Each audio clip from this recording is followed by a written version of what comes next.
This is Hannibal here from the HannibalTV.com. Quebec wrestling legend, brother of WWE Hall of Famer Maurice Mad Dog Vachon, and he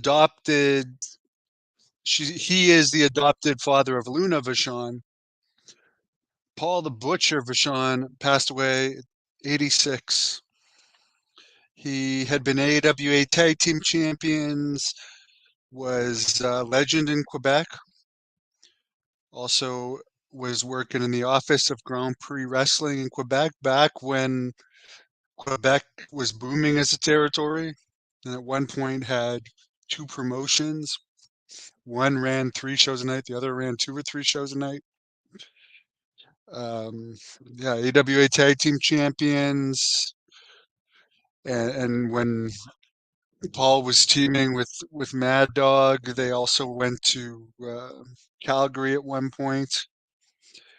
He did work for WWE. It was mostly enhancement matches by that time, and he appeared on a segment of WWE that was a wedding segment.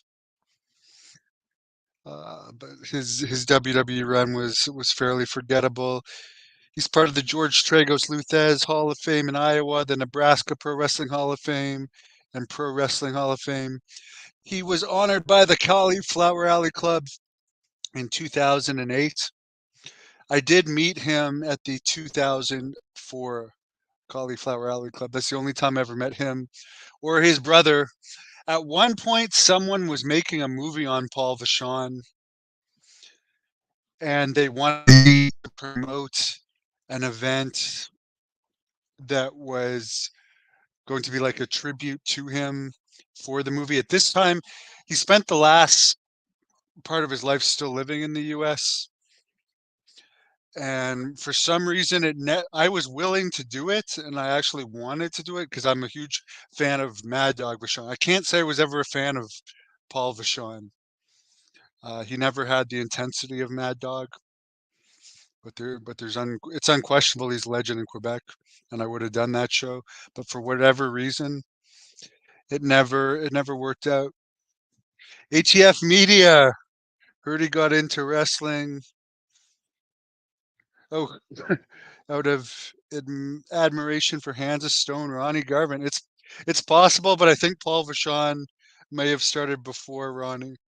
But I'm sure they probably may have ran into each other because Ronnie Garvin is from Quebec. Actually, I even got up to speak French in one of my shoot interviews, the second one.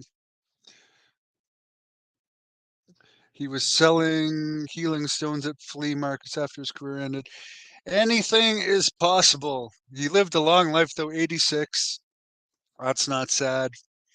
Like, I almost died at 40, legit. So I'll be lucky if I live that long. But I'll stay positive and say, oh, I'm 100% gonna live that long. Anyways, guys, I'm gonna be back later. I'm gonna do more of a retrospective on both the careers of Ole Anderson and Virgil.